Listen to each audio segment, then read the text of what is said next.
Halo Rek, ketemu mana Mbak channel ini Sigit Surahman. Terima kasih bagi kalian yang sudah klik untuk menonton video ini. Dan bagi kalian yang baru berkunjung, jangan lupa subscribe. Kali ini aku berada di Bali dan akan menuju ke Kintamani. Di sana kita mau berkunjung ke Desa Trunyan, yang konon katanya di sana ada pemakaman unik yang berusia 1100 tahun, yang mana jasad para jenazahnya hanya diletakkan begitu aja tanpa dikubur. Jarak Desa Trunyan Kintamani dari Kute sekitar 80 km atau 2 jam perjalanan. Dengan kondisi rute awal yang dibilang cukup normal karena melewati jalan-jalan besar perkotaan seperti ini. Dan akhirnya kita udah tiba di Kintamani. Di sini kondisi jalan sudah mulai menyempit serta kabut yang suka hilang suka muncul.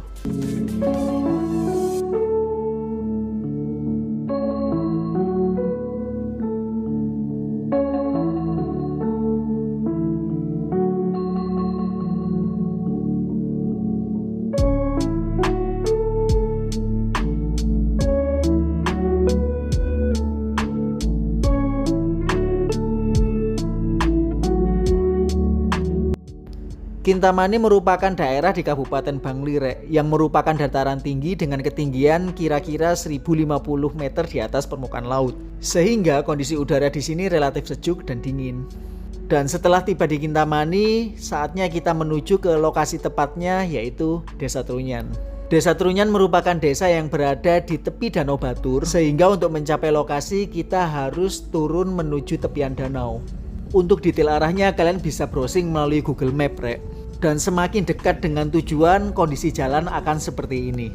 Berkelok-kelok, sempit, dan rasanya harus sangat hati-hati jika bersimpangan dengan kendaraan lain dari lawan arah. Karena bisa jadi akan sangat repot kalau kita tergelincir ke bagian kiri jalan.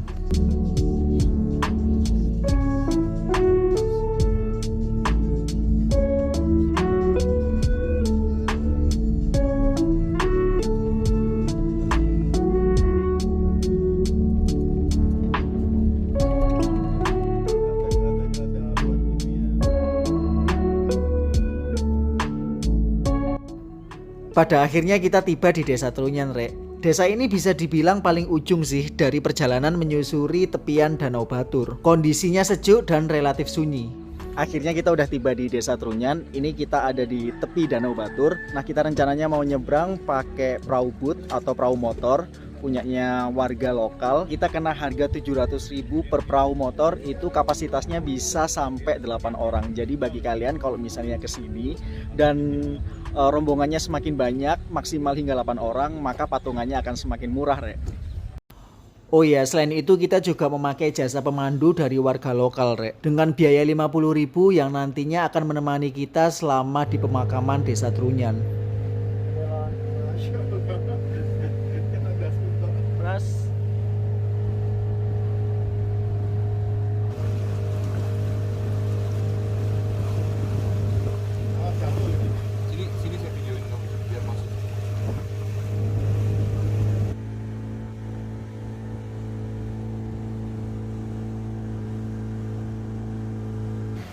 Di tengah perjalanan tiba-tiba hujan turun. Entah kenapa suasana jadi agak serem gitu ya. Durasi selama penyeberangan sebenarnya nggak lama sih, hanya memakan waktu sekitar 15 menit aja. Tapi entah karena faktor hujan yang tiba-tiba turun, jadinya di dalam hati itu kayak seperti kok nggak nyampe-nyampe sih.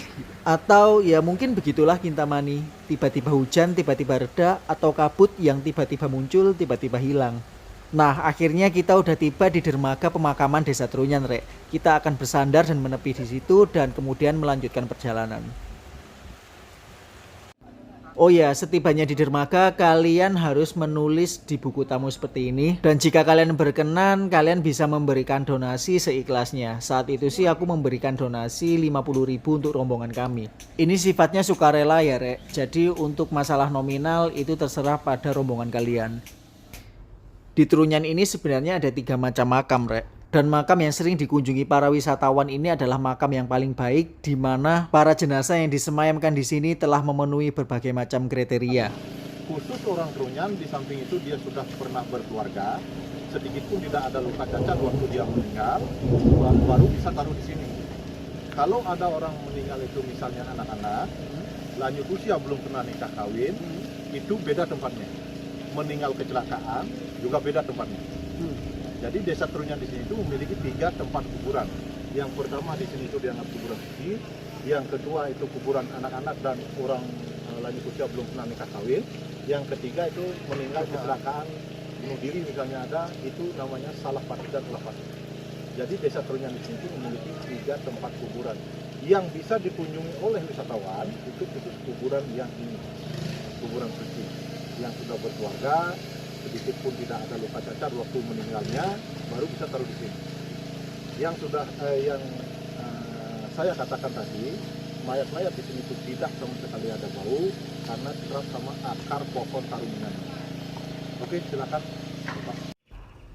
Dan ini adalah pohon trunyan, Rek, yang konon katanya sangat harum, sehingga untuk menetralkan aromanya yang tajam, pada akhirnya muncullah tradisi pemakaman seperti ini, yaitu menaruh jasad jenazah di bawah pohon trunyan. Sudah daripada saya, tapi dia sudah pernah berkeluarga karena dia mengidap penyakit dalam, itu meninggal.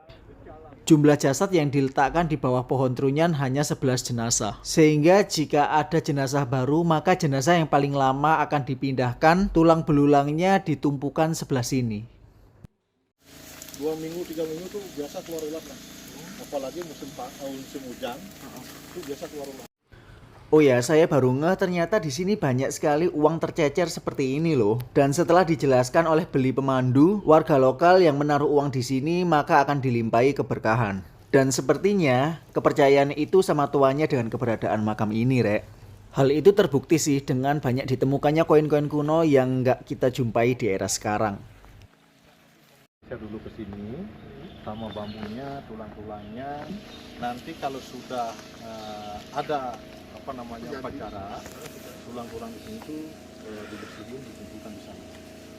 Jadi sudah tercampur tulangnya yang lain juga? Iya, campur Bang.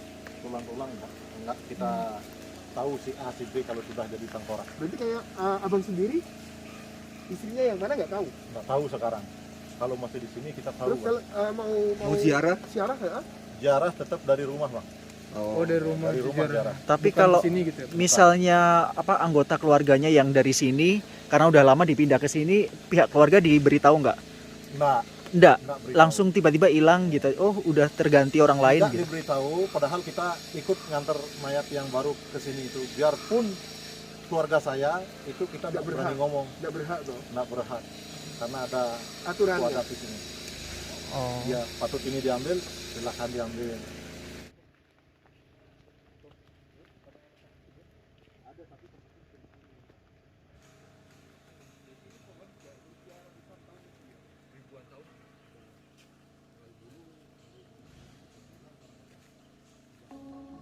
Di sini banyak sekali tengkorak-tengkorak yang dikumpulkan seperti ini, Rek.